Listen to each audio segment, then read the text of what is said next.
आधी रात में आज जब आप सो रहे होंगे तब हिंदुस्तान के किसी एक कोने से महातबाही दस्तक दे रही होगी। इस तबाही की रफ्तार बढ़ते बढ़ते 100 किलोमीटर प्रति घंटा के पार जा चुकी है और जब ये भारत में घुसेगी इसकी रफ्तार बढ़कर 120 किलोमीटर प्रति घंटा या इससे भी ज्यादा हो जाएगी। इस तबाही को महातूफान दाना नाम दिया गया है, जिसकी दहशत इतनी ज्यादा है कि रेल, फ्लाइट, बस, कार सब पर ब्रेक लग चुका है। लोग घरों में खिड़की दरवाजे बंद करके छिप गए हैं। उड़ीसा के कई जिलों में हालात कर्फ्यू जैसे हैं।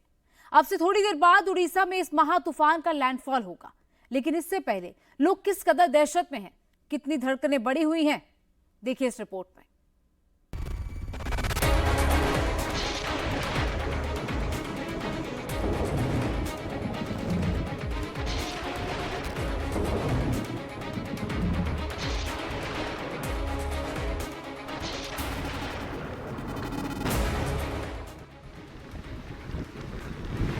1.5 घंटे बाद ओडिशा पश्चिम बंगाल में दस्तक देने वाली है तबाही।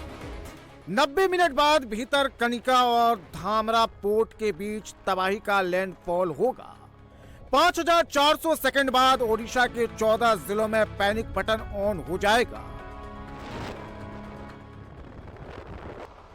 साइक्लोन दाना ओडिशा, पश्चिम बंगाल, आंध्र प्रदेश, झारखंड, छत्तीसगढ़, बिहार और तमिलनाडु में अपना कहर बरपा सकता है, लेकिन सबसे ज्यादा टेंशन ओडिशा और पश्चिम बंगाल को लेकर है। दाना की दस्तक से पहले ही भद्रक, केंद्रपाड़ा, दीघा, पुरी, धामरा, ईस्ट मेदिनीपुर, 24 परगना जैसे इलाकों में मौसम का मिजाज बता रहा है कि खतरा अब ज्यादा दूर नहीं है। साइक्लोन दाना का जब धामरा में लैंडफॉल होगा उस वक्त हवा की स्पीड 120 किलोमीटर प्रति घंटे से ज्यादा होगी, लेकिन उससे पहले ही कई इलाकों में 70-80 किलोमीटर प्रति घंटा की रफ्तार से हवाएं चल रही हैं। दाना की दस्तक से पहले ही केंद्र और राज्य सरकार अलर्ट हो गई है। पश्चिम बंगाल और ओडिशा में युद्ध स्तर पर रेस्क्यू ऑपरेशन चल रहा है। दाना का सबसे ज्यादा असर धामरा पोर्ट इलाके में होने की आशंका है। सुबह से ही इलाके का मौसम बिगड़ा हुआ है। तेज हवाएं चल रही हैं, जोरदार बारिश हो रही है। जैसे जैसे खतरा बढ़ रहा है, धामरा में सन्नाटा पसरता जा रहा है। समुद्री इलाका पूरी तरह खाली करा लिया गया है। हर कुछ देर में खतरे का अनाउंसमेंट हो रहा है। समुद्री इलाके में मौजूद लोगों को वापस लाने के लिए जहाज उतार दिए गए हैं। आज रात को जब ये लैंडफॉल होगा तब तकरीबन जैसे कि वेदर ऑफिस से कहा जा रहा है कि 120 किलोमीटर प्रति घंटे की रफ्तार से हवाएं बहेगी। तो जाहिर सी बात है कि बहुत ज्यादा क्षति होने की आशंका जताई जा रही है। तो ये जो धामरा इलाका है, ये धामरा इलाका में फिलहाल जैसे कि देखा जा रहा है बारिश अभी रुकी हुई है, लेकिन तेज हवाएं बहुत ज्यादा बह रही है और जिसके कारण जैसे कि देखा जा रहा है इस इलाका पूरा खाली कर दिया गया है। ये मछुआरा के इलाका है और ये इलाका पूरा खाली कर दिया गया है और जितने भी प्रशासन की तरफ से व्यवस्था की जा रही है कि जितने भी जल्दी हो सके सभी को शेल्टर में पहुंचाया जाए और जीरो कैजुअलिटी इस पूरी दाना में हो, यही लक्ष्य है अभी सरकार की। साइक्लोन का जब लैंडफॉल होगा तो हवा की रफ्तार बहुत ज्यादा होगी। हवा इतनी तेज होगी कि उसके आगे कच्चे घरों का टिकना मुश्किल लग रहा है। इसलिए लोगों को राहत शिविर में शिफ्ट कर दिया गया है। अभी तक 30,000 से ज्यादा लोगों को सेफ हाउस पहुंचा दिया गया है। सरकार के मंत्री फील्ड में मोर्चा संभाले हुए हैं। देखिए, ये जो पूरा हमारा प्रोसेस है इसको हम 3 तरह से डिवाइड कर रहे हैं। एक हम चक्रवात आने से पहले और आने के टाइम और आने के बाद। अभी आने से पहले जो पीरियड है उसको गोल्डन पीरियड माना जाता है।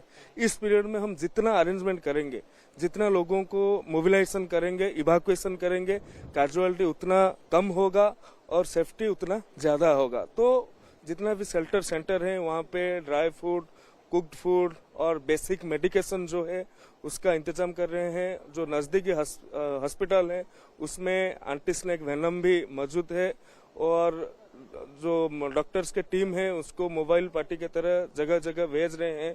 जो आंगनवाड़ी वर्कर हैं, आशा वर्कर हैं, उनको भी हर शेल्टर में डिप्लॉय किया गया है। धामरा के बाद ओडिशा के भद्रक में सबसे ज्यादा टेंशन है। मौसम का मिजाज बता रहा है कि तूफानी खतरा अब यहां से ज्यादा दूर नहीं।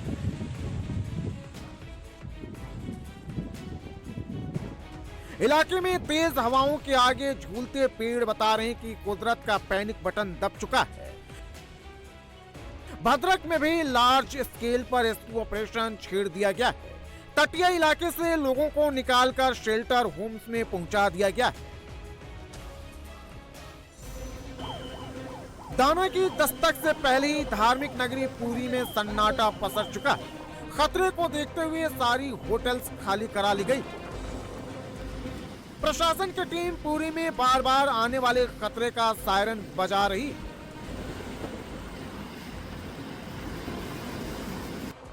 केंद्रपाड़ा इलाके में भी सुबह से ही असर दिख रहा है। तेज हवाएं चल रही, ज्यादातर सड़कें सूनी हो चुकी।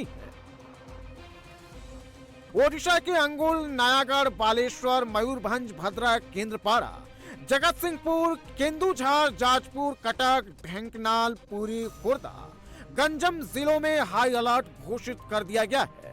एनडीआरएफ की 20, ओडीआरएफ की 51 और दमकल की 178 टीम फील्ड में उतार दी गई है।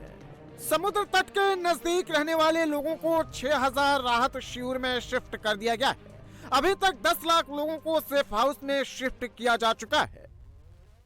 चक्रवाती तूफान दाना को मद्देनजर रखते हुए धामरा पे जैसे कि देखा जा रहा है रिलीफ शेल्टर बनाया गया है और रिलीफ शेल्टर में यहाँ का नजदीकी जितने भी लोग हैं जिनके कच्चे घर हैं उनको यहाँ पर रिलीफ शेल्टर के लिए लाया गया है। कल रात से और आज सुबह से तकरीबन ये धामरा पोर्ट इलाके में लगभग 300 लोग अभी तक आ चुके हैं और यहाँ का जो रिलीफ शेल्टर का जो सेक्रेटरी है उनसे बातचीत करेंगे, जानने की कोशिश करेंगे। दादा, अभी तक कितना लोग आ पहुंचे यहाँ पर? यहाँ पर आ गए 350 और एक आसपास एक शेल्टर है वो उसमें भी 300 आदमी अभी खाना पीना करके रेस्ट ले रहा है। ओडिशा के बाद तबाही का सबसे ज्यादा खतरा पश्चिम बंगाल में है। दाना की दस्तक यहाँ भी लोगों में दहशत भर रही है। दक्षिण 24 परगना, उत्तर 24 परगना, पूर्व मेदिनीपुर, पश्चिम मेदिनीपुर, झारग्राम, बांकुड़ा, हुगली, हावड़ा, कोलकाता में अलर्ट जारी कर दिया गया है। ये वो इलाके हैं जहां जोरदार बारिश हो सकती है। पश्चिम बंगाल में दाना से होने वाली तबाही का सबसे ज्यादा खतरा ईस्ट मेदिनीपुर जिले में है। समुद्र में यहां कई फीट ऊंची लहरें पहले से ही उठ रही। मछुआरों को समुद्र में उतरने से रोक दिया गया है। सारी नावें तटों पर लॉक कर दी गई हैं। पूर्व मेदिनीपुर के दीघा में भी हाई अलर्ट जारी हो चुका है। समुद्र के उफान को देखते हुए तट खाली हो चुके हैं। पर्यटकों को शहर से बाहर भेज दिया गया है। हम लोग इस वक्त है दीघा में, पूर्व मेदिनीपुर जिला के दीघा, और दीघा में जैसे कि देखा जा रहा है यहाँ पर किसी भी पर्यटक को यहाँ पर आने से रोक लगा दी गई है। आमतौर पे यहाँ पर पर्यटक भरे हुए रहते हैं, लेकिन आज जैसे कि देखा जा रहा है एकदम खाली हो चुका है और पुलिस प्रशासन भी यहाँ पर मौके पर मौजूद है। जब दाना टकराएगी जमीनी तट से तब 110 से 120 किलोमीटर प्रति घंटे की रफ्तार से ये हवाएं बह सकती है, ऐसा ही वेदर ऑफिस का फोरकास्ट है। और जैसे कि देखा जा रहा है यहाँ पर बैरिकेडिंग भी लगाया गया है ताकि कोई भी पर्यटक समुद्र किनारे ना आ पाए। पश्चिम बंगाल में दूसरा डेंजर जोन 24 परगना माना जा रहा है। यहां भी लगातार अनाउंसमेंट हो रहे हैं। साफ कह दिया गया है कि समुद्र के पास किसी को नहीं जाना है। दाना को लेकर सिचुएशन अलार्मिंग है। ममता बनर्जी सरकार ने प्रभावित इलाकों में 26 अक्टूबर तक स्कूल की छुट्टियां कर दी। रेस्क्यू के लिए 85 टीम अलग अलग इलाकों में तैनात है। दाना की दस्तक बता रही कि खतरा छोटा नहीं है। धामरा पोर्ट के पास करीब 5 घंटे लैंडफॉल प्रोसेस चलेगा। इस दौरान हवा की स्पीड 120 किलोमीटर प्रति घंटा रहने का अनुमान है। साइक्लोन की लैंडफॉल के बाद ओडिशा और पश्चिम बंगाल में भारी बारिश हो सकती है। तटीय इलाकों में 20 सेंटीमीटर बारिश का अलर्ट जारी किया गया है, जबकि भद्रक, केंद्रपाड़ा, धामरा इलाके में 30 सेंटीमीटर यानी 1 फीट से ज्यादा बारिश की आशंका है। भितरकनिका और धामरा पोर्ट के आसपास हिट करेगा। तब इसका विंड स्पीड वही 100 से 110 किलोमीटर 100 से 120 किलोमीटर प्रति घंटा होने का संभावना है। और हिट करने के बाद ये पश्चिम उत्तर पश्चिम दिशा में उड़ीसा के ऊपर गति करेगा। इसके प्रभाव में ऑलरेडी रेनफॉल काल से हो रहा है और आज रेनफॉल की इंटेंसिटी बढ़ेगा और heavy to very heavy rainfall few places में और एक्सट्रीमली हेवी रेनफॉल कुछ इलाके में होने का हम पूर्वानुमान किए हैं, specially coastal districts of Orissa West Bengal और इंटीरियर डिस्ट्रिक्ट्स जो है उड़ीसा का। इसके अलावा झारखंड में 25 तारीख को भी heavy to very heavy rainfall isolated places होने का भी संभावना है। उड़ीसा में है हमारी 20 टीमें तैनात हैं और वेस्ट बंगाल में हमारी 17 टीमें तैनात हैं। इसके अलावा लैंडफॉल का जो इफेक्ट होता है दूसरे स्टेट्स में इंटीरियर एरियाज़ में, उसको देखते हुए झारखंड और छत्तीसगढ़ और आंध्र प्रदेश के डिस्ट्रिक्ट्स में भी हमारी टीमों की तैनाती की जा रही है। दाना साइक्लोन का खतरा कितना बड़ा है उसका अंदाजा इस बात से लगाइए कि ओडिशा और पश्चिम बंगाल सरकार ने इससे निपटने के लिए अच्छी खासी ताकत झोंक दी। 2 एयरपोर्ट से आने जाने वाली 300 फ्लाइट कैंसिल हो चुकी। साउथ ईस्ट रेलवे ने 150, ईस्ट कोस्ट रेलवे ने 198, ईस्टर्न रेलवे ने 190 और साउथ ईस्ट सेंट्रल रेलवे ने 14 ट्रेन रद्द कर दी। साइक्लोन दाना का असर पश्चिम बंगाल ओडिशा में कम से कम 24 घंटे तक रहेगा। आंध्र प्रदेश, झारखंड, छत्तीसगढ़, बिहार और तमिलनाडु में दाना तूफान के चलते भारी बारिश हो सकती है, लेकिन तूफान से तबाही का डर इन राज्यों में बंगाल और ओडिशा जितना नहीं।